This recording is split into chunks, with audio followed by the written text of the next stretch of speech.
Hello, everyone. Thanks for joining us and for tuning in and waiting for this event to go live. We're so happy to have you. We appreciate your patience and look forward to sharing this experience with you all.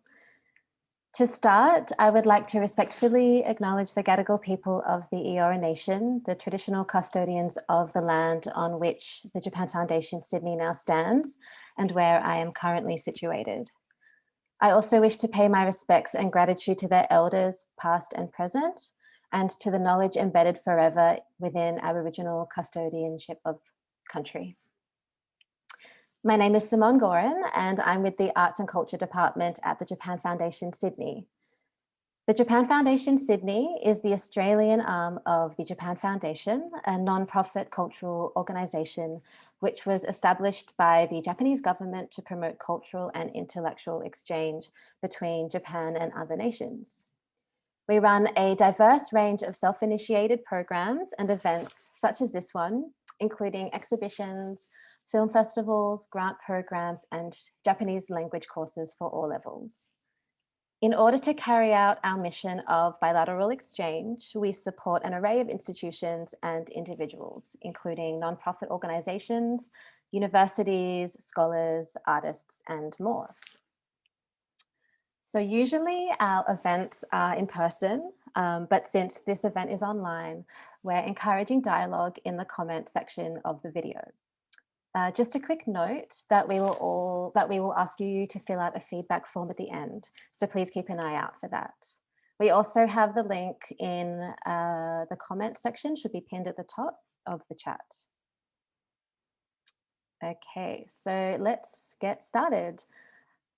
For anyone still slowly trickling in, thank you for joining us here and for our online catalogue and talk event on this lovely Saturday afternoon, featuring Dr. Ricarda Bigolin on the occasion of Highest Mountain and Deepest Bay, a solo exhibition by the Melbourne-based contemporary Japanese artist Kiki Ando. Over 60 works from Ando's artistic archive and imaginative world were to be presented together for the first time, spanning wearable paper art, hand-built ceramic characters, animation and live performance, as well as a series of handmade textiles by the artist's mother, Hiroko Ando. Regretfully, due to unforeseen circumstances led by the COVID-19 outbreak in New South Wales, this exhibition wasn't able to open to the general public, and we had no choice but to cancel several of the associated programs. Luckily though, we were able to move this talk event online and continue with the catalogue publication. We also have a video premiering here on Facebook after the talk at 3 p.m, which will feature Kiki Ando in conversation with some of her collaborators. So make sure that you stick around for that. Our talk today coincides with the launch of the exhibition catalogue, which can be viewed online via the Japan Foundation Sydney website. The catalogue includes beautiful images of Kiki Ando's works, as well as 3 text contributions from the curator of the exhibition, Raffaella Pandolfini, the artist, Kiki Ando, and Dr. Ricarda Bigolin, who joins us today. It's my pleasure to introduce Dr. Ricarda Bigolin, a designer, educator, and researcher who is currently Associate Dean of Fashion and Textiles at RMIT University. Her research questions the social, cultural, ethical, and political contexts of fashion, production, and consumption. Ricarda runs critical fashion practice D&K, which produces garments, performances, exhibitions, texts, and films that show in leading art and design museums, galleries, publications, and universities globally. Ricarda's work uses fashion languages and materials to interrogate the broader influence and everyday impact of fashion. So I'm just going to now bring Ricarda up on screen, and yeah, I think we can just jump straight into it. Thank you for joining us, Ricarda. Hi, everyone. Hi, Simone. Hi, great to be here. I think, Simone, you need to enable my screen sharing again. Ah, thanks. Always with the technical glitches in the Zoom stream. Hi everyone, it's really wonderful to be here today. I'll just wait to share my screen. Let me. I think good. I can hand over to you then. Thank you. Thanks. Just get myself set up. Can you see this okay, Simone? Yep. Wonderful. Thanks again for having me here. It really is a privilege and an honor to talk about this, this solo show from Kiki Ando. Thanks also to curator Raffaella Pandolfini and for inviting me here to talk about this really interesting work. Kiki Ando's work spans many different aspects of ceramics, textiles and animation. And Ando's work invites a really playful world evoked by curiosity, memory, and emotion. A key element of Kiki's work has been a DIY approach through a playful porosity between mediums, which is where I'll start with and explore in relation to a dialogue across different practices today. Oops, I think my slides have gone a little bit haywire, sorry about that. I'll first start, as I'm joining everyone from a different place, I come to you from Melbourne, Australia. So I will start also with an acknowledgement of country. I'm in the Woiwurrung and Boonwurrung language group. So I acknowledge the people of the Woiwurrung and Boonwurrung language groups of the Eastern Kulin Nations on whose unceded lands we conduct the business of university. I respectfully acknowledge their ancestors and elders past, present and emerging. I also acknowledge the traditional custodians and their ancestors of the lands and waters across Australia where we conduct our business. Always was and always will be Aboriginal land. As Simone mentioned in my introduction, I'm an academic and researcher from RMIT in Melbourne. Whilst my discipline is fashion, my research explores a very playful approach to fashion across many mediums and disciplines. I'm interested in fashion materials and performance and the impact on clothing and dress, which will really be the lens for which I talk about Kiki Ando's work today. My practice also slips between genres. It slips between fashion practice and explores the wider impact of fashion and dress and wider fashion and dress cultures and practices that are outside what we might think of as the glamorous fashion industry. This is an example of a work of mine from a few years ago that used fashion magazine tear sheets to explore the materiality of fashion and to also critique this glamorous dream that's often projected by fashion. Today, I'll also talk in reference to Kiki's work and others about performance. And when I talk about performance, I talk about it in a variety of ways. There's various sociological models that define performance as an influence or transformation of something or someone on something or someone else, which is a way to think through performance and performance of materials, performance of the body, and performance between all of those things, which I think is a very pertinent area in discussing Kiki's work. I also wanted to reference Kiki's past. Trained as a fashion designer, I think is a really interesting aspect of Kiki's practice and positioning oneself outside of this fashion system.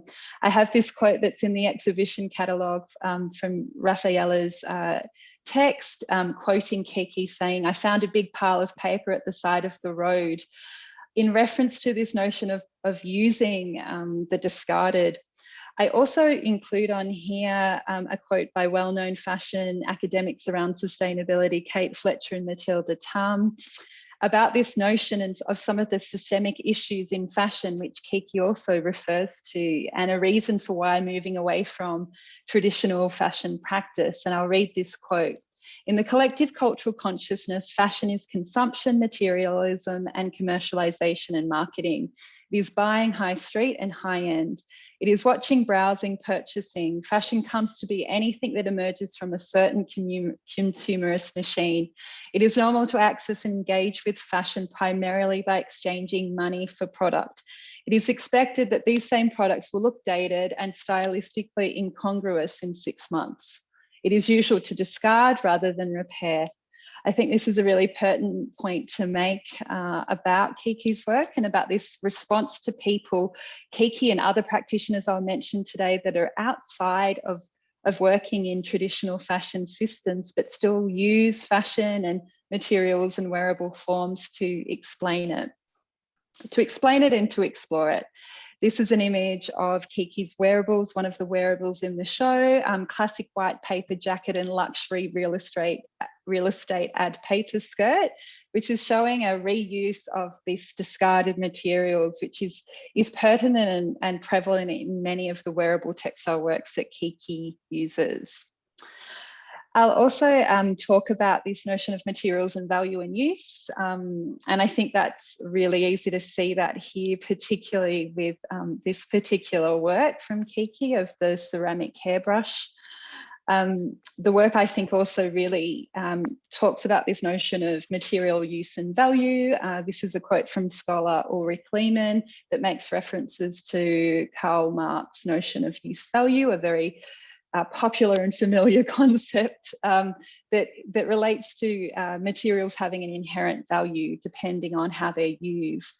And I think that the playfulness in Kiki's work and in many of the practitioners I'll mention today really touch on that, and this notion of transformation of value through the types of materials that might be used and explored. The work playfully titled Dancing in the Snow Brush, I think is a good way of sort of playing with that, where the functional item has been transformed by a material that derides any functional use. The other thing I draw out also in my exhibition text on this work and this project is the notion of emotions, intuition, and value. I also have this quote from Kiki's text, exhibition text, that I think is a really wonderful way of exploring that, which I'll read.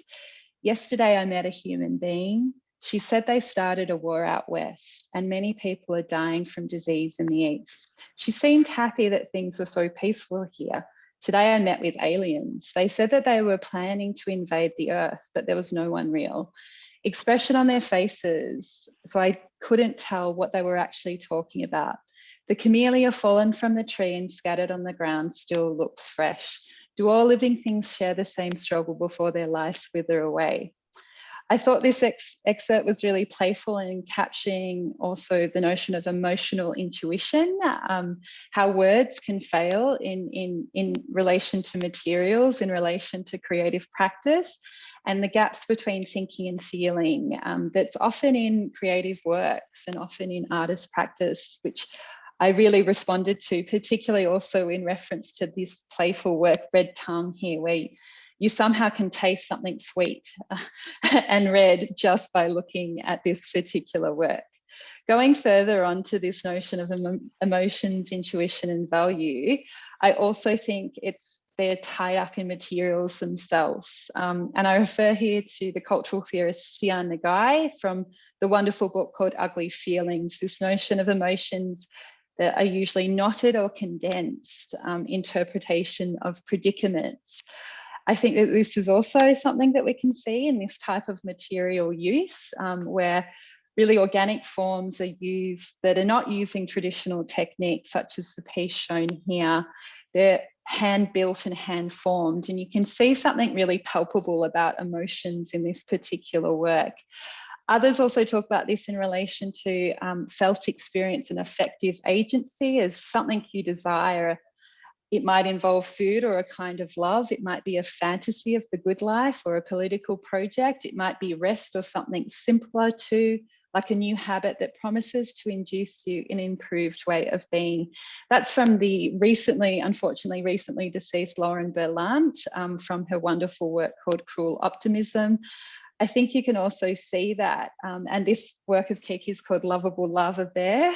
Again, this sort of tying up these emotions in materials as a way to kind of relate them, and the notion of intuition when you're working with a palpable material like clay is also really apparent with the hand indentations and the layers of glaze that build up that kind of, for me, relate to emotions. I also think they relate to things like desire.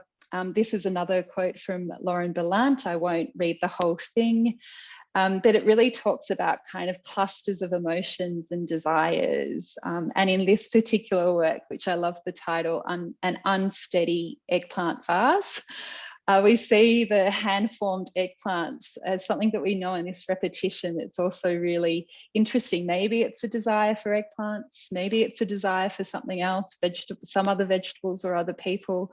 It's just a really interesting way to think through. Often these hand techniques really can connote these notions of feeling, of emotion, that I think is really wonderful in this particular artist's work. I'll move on without reading all of that one.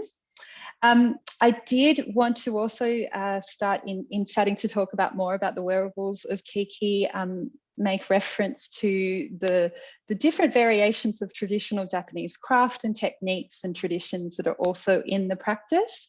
Yes, we have this ceramic work that is much more intuition based and without necessarily adhering to formal techniques, but also within the reclaimed paper work of Kiki's, there is this reference to Japanese paper clothing and textile traditions.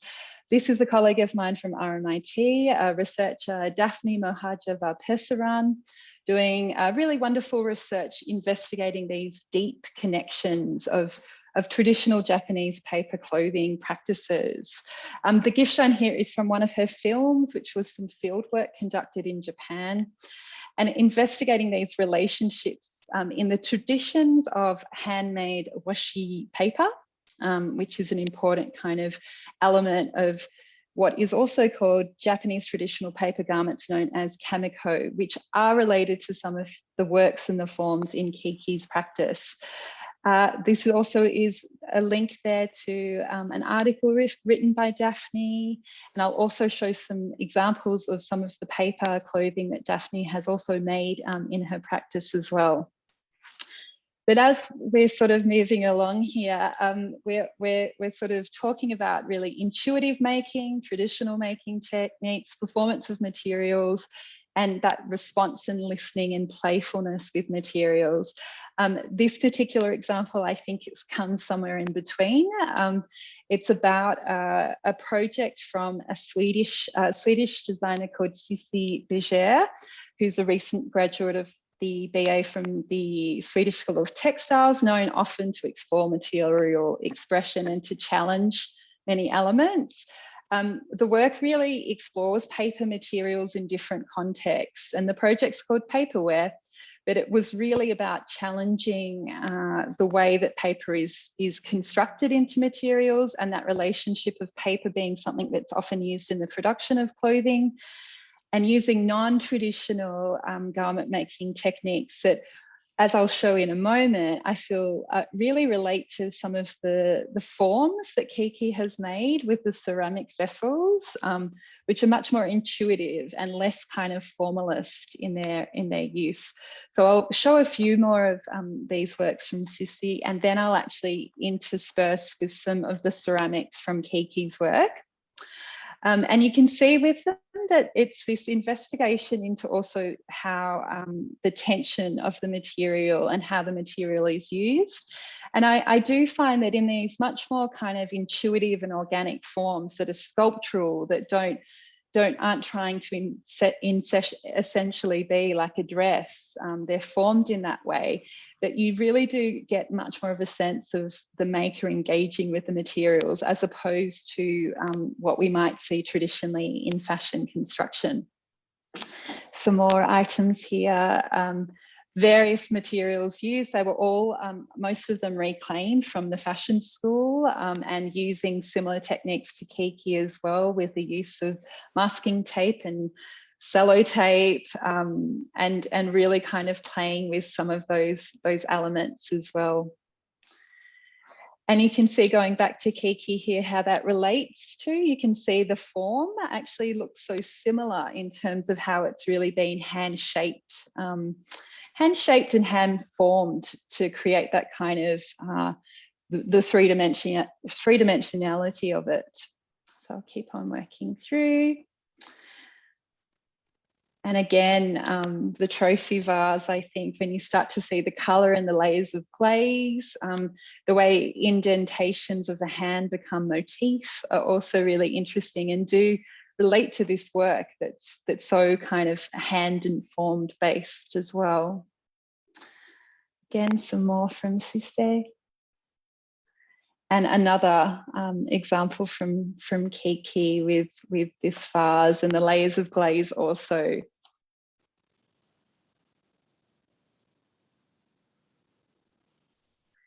Again, with this work, it was also like the wearables, the newsprint wearables of Kiki, using reclaimed materials. And I think that that's such an important element of the practice and this response to those materials.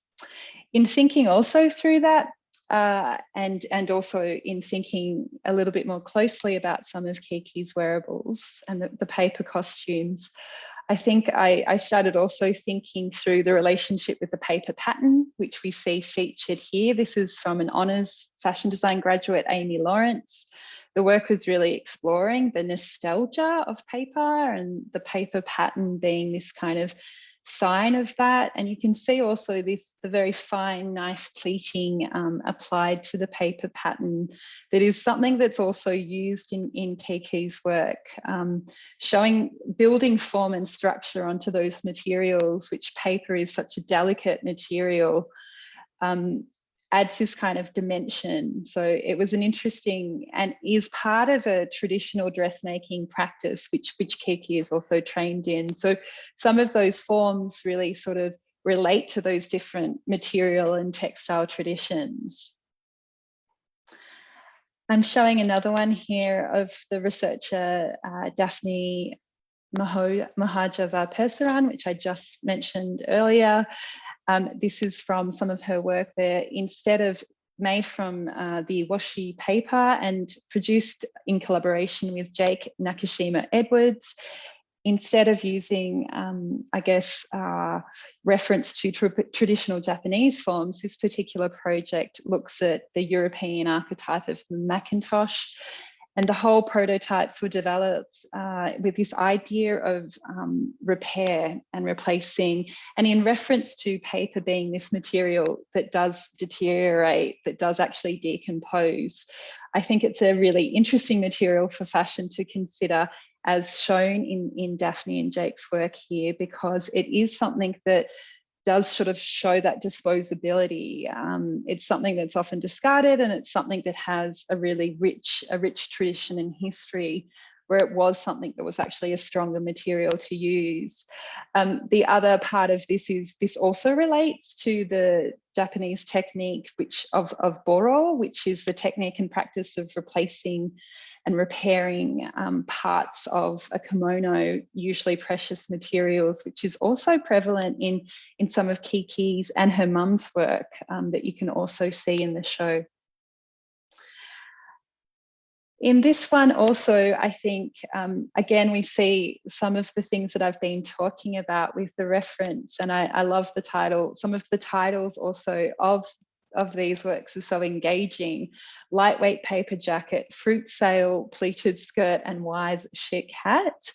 The wise is in reference to the Japanese brand owned by the highly acclaimed designer Yohji Yamamoto, and also the many different types of post-consumer waste that is shown in this particular item, such as the who gives a crap toilet paper wrapping that is shown at the bottom of this item, and the many different kind of ads in paper. In my text in the exhibition catalogue, I also talk more about newspaper print and the way that this particular material is something that we'll probably not see forever. It's something that will become kind of a bit of an artifact of our time, as gradually the published or the hard tangible newsprint is something that we don't see so much anymore, with everything in news media being so particularly digital.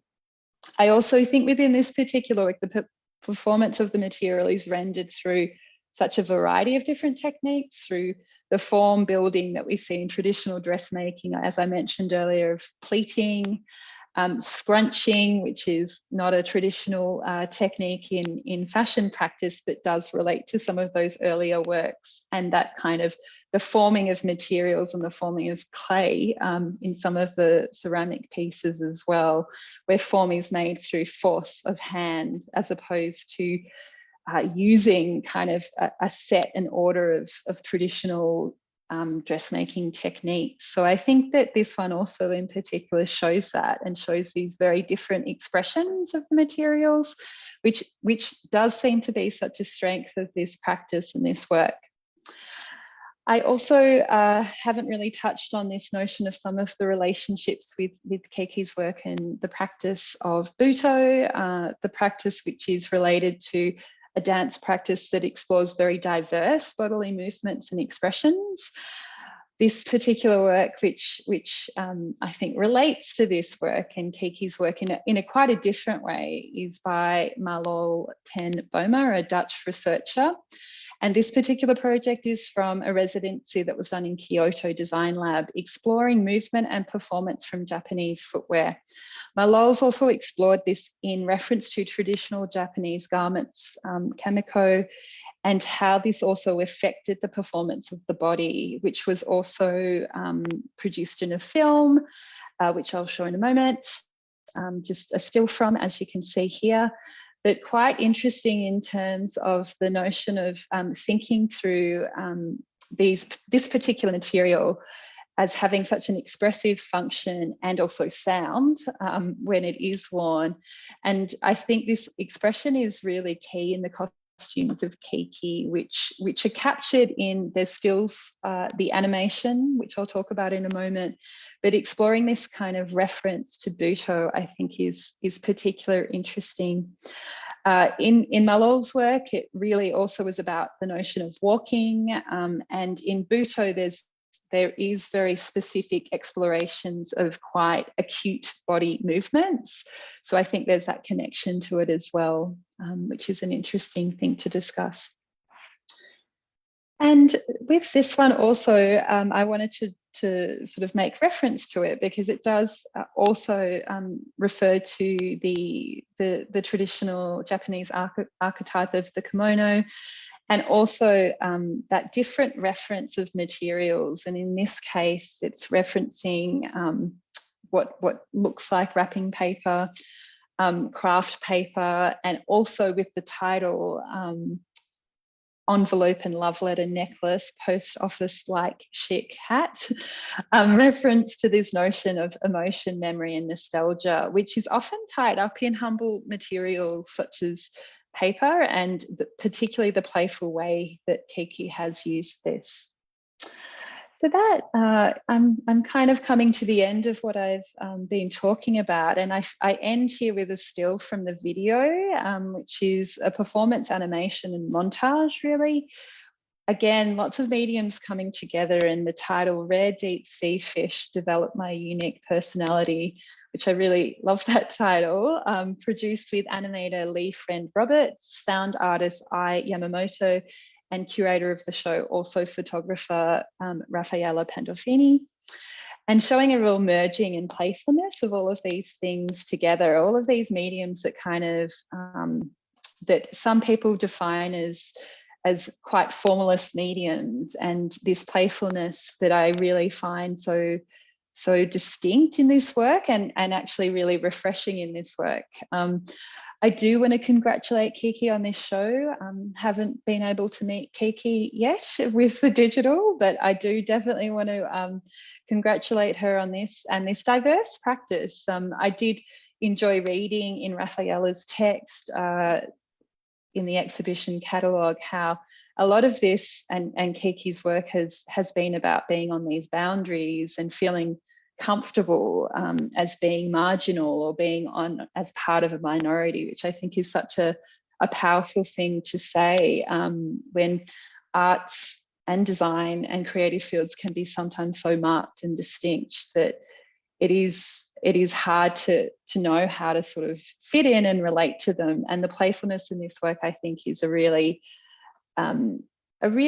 important contribution to make. I also think the show's been really thoughtfully and sensitively put together by curator Raffaella. So thanks again for the invitation to contribute. It has been really interesting for me to explore some of these relationships to materials and fashion in this wider sense that I hope has also come out of this. Thank you also to the Japan Foundation Sydney for having me. And I think we will now go back to Simone. Simone, are you there? Yes. Maybe if I'll stop sharing my screen. Yes.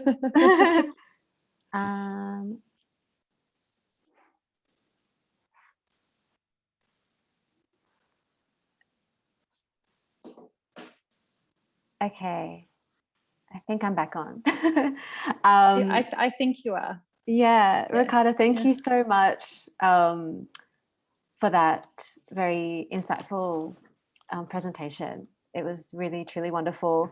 And I'm sure that for anyone watching, they will agree that it was just really educational and a fascinating interpretation of Kiki's art practice, and especially her textile-based work. But I really loved how you brought in the ceramics works as well into your your interpretation of like the wider fashion rhetoric. I saw so much relationships with the with the ceramics. I found them so interesting to relate to with some contemporary examples that I mentioned, some of the other practices, and really, as I kept on saying, really kind of intuitive and really playful and able to communicate so much more feeling and not to say that feelings and emotions, and I think it's in the exhibition catalogue, you can really get a sense of that,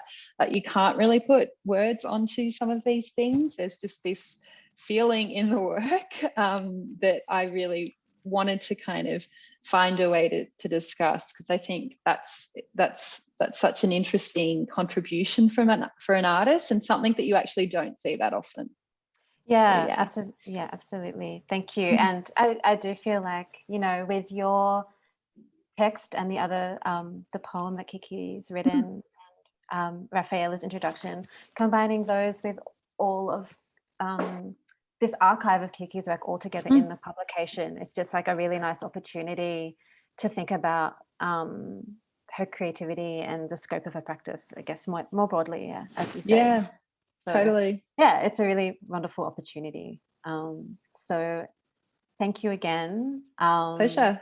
I want to sincerely thank you for putting the time and the effort and bringing your insight and enthusiasm to this project or in general.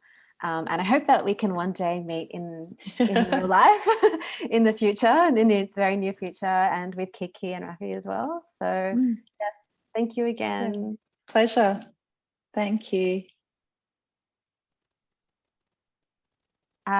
So if anyone, any viewers in the audience or in the chat, if you have any other questions or comments for Ricarda or about the talk or this event in general, please add them to the feedback form, which is linked at the top of the comments thread in the chat. Your feedback is very important to us, as it allows us to continue making programs like this one. So we appreciate you taking the time. To close, I would also like to give a really big shout out to the artist Kiki Ando, who might be watching this, and also curator Rafaela Pandolfini, who have worked tirelessly on this exhibition, which wasn't able to come into fruition unfortunately. And all of the associated programs, and of course the beautiful catalogue. So much time and hard work and love was put into this project. So on behalf of the Japan Foundation Sydney, thank you so much for working with us and for being part of this beautiful project. Finally, thank you to everyone joining us here today. Please stick around for our video premiere, which is going to be appearing live on Facebook at 3 p.m. In lieu of the physical exhibition, we hope that through this video, you viewers will have the opportunity to gain a deeper understanding of Kiki Ando's works and the methods that went into bringing them to life. It encompasses conversations with the artist and her collaborators, including her mother, Hiroko, who also has some artworks featured in the catalogue. Yeah, that's pretty much it. Don't forget to check out the full catalogue online on our website, and we look forward to hearing your comments in the feedback forms. Thank you again. Thanks, Ricarda, one more time. And thanks so much. We'll see you all next time. Bye. Bye-bye. See you, everyone.